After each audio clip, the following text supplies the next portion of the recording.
8 tiny puppies, huddled together in a plastic bucket on the side of the road, shivering, starving, covered in fleas, and barely clinging to life. It was below freezing that night in New Jersey. No blanket, no food, just the hard plastic of the bucket and whatever body heat they could share between them. By the time help arrived, some of them weren't even moving. That's the scene 3 police officers stumbled into on a freezing morning in December 2024. And what happened next, from the rescue to what came after, is the kind of story that doesn't just restore your faith in humanity, it makes you want to adopt a puppy. Here's how it all unfolded. You never really know what a day's going to look like when you work in law enforcement. One minute you're writing up a report, the next you're chasing someone down the highway. It's unpredictable, messy, and sometimes heartbreaking. But once in a while, it throws something at you that stays with you forever. For 3 officers in Clark, New Jersey, that moment came on a freezing December morning in 2024. They were expecting another routine day, but instead, they found a 5-gallon bucket on the side of the road, and inside it, a litter of puppies. Yes, a literal bucket of puppies. It started when a good Samaritan was walking through a quiet neighborhood, just a casual stroll to stretch their legs, but something strange caught their eye. A plastic bucket, just sitting there. It wasn't tipped over or tucked away behind a bush. It was placed there, out in the open, like someone had meant for it to be found. Curious, the passerby walked over to take a look, and that's when they heard it, the softest of whimpers. Faint little cries, just barely loud enough to register over the wind, but unmistakable. Something was in there. When they peered inside, their heart dropped. 8 tiny puppies, no more than a few weeks old, huddled together in a shivering pile. Their fur was wet from the icy wind. Their little noses were raw from the cold, and they had nothing. No blanket, no food, not even a towel. Just each other. The call came in to the Clark Police Department shortly after. The officers who arrived didn't hesitate.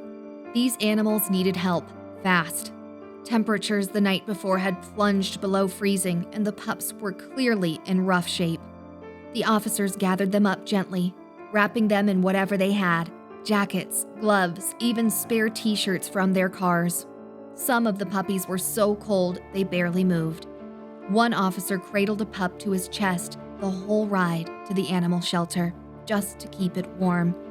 They rushed the litter to Associated Humane Society's Newark, where a team of veterinarians and rescue staff were waiting. And once they arrived, the full picture of what these puppies had endured started to come into focus. They were severely dehydrated. They hadn't eaten in days. Their tiny bodies were crawling with fleas, and their core temperatures were dangerously low.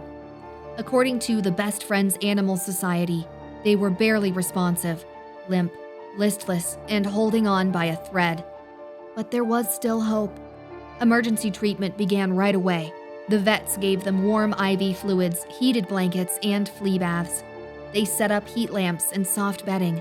For days, the staff took shifts monitoring them around the clock. It was touch and go. Some of the puppies had such low body temps, it took hours just to get them stable. But slowly, signs of life returned.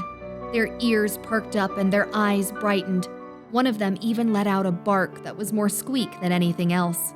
Within a week, the transformation was already incredible. Their bellies had filled out and they were walking again. Every milestone felt like a miracle. And that's when the foster network stepped in. The puppies were split into foster homes, where they were bottle-fed every few hours. Some needed help learning to eat solid food. Some just needed cuddles and naps. But for the first time in their short lives, they were safe, they were loved, and they had names. Meanwhile, the officers who had found them never stopped checking in. They called the shelter weekly, sometimes daily, just to ask, how are they doing? Are they okay? Did all of them make it? And when 3 of the puppies, now named Ozzy, Capri, and Zeus, were finally cleared for adoption, the officers didn't even have to discuss it. Each one took a pup home. No hesitation, no back and forth. just an unspoken agreement that they weren't done being part of this story. They became more than officers. They became dog dads. And from that day on, those dogs had everything they could possibly need. They had warm beds, full bellies, squeaky toys, and endless affection. The officers even made a group chat, mostly full of puppy photos and stories of chaos and cuteness. And when their schedules allow, they meet up for playdates, and the pups acted like long-lost siblings each time they reunited. Capri is apparently the bossy one, Zeus is the food-obsessed one, and Ozzy is the goofball. These weren't just rescues anymore. They were family. Best Friends Animal Society called it a full-circle moment, and it really was, because the story didn't end in that cold bucket. It didn't end in the shelter. It kept going. Even the community showed up. After the story was shared, more than $40,000 in donations poured in to help cover the medical care of the puppies and support the shelter. But the real heart of this story is what those 3 officers chose to do.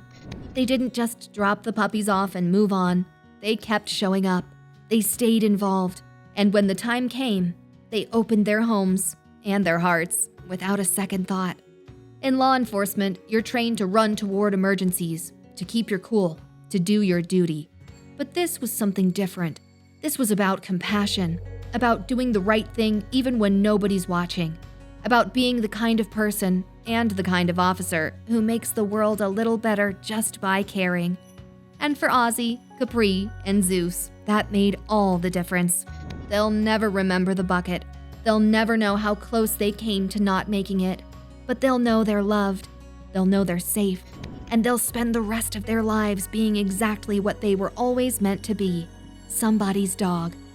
Thanks for watching, and if you love stories like this one, be sure to subscribe for more. We've got plenty more tales to tell. And if you've ever rescued a dog, leave a comment and tell us your story. We'd love to hear it.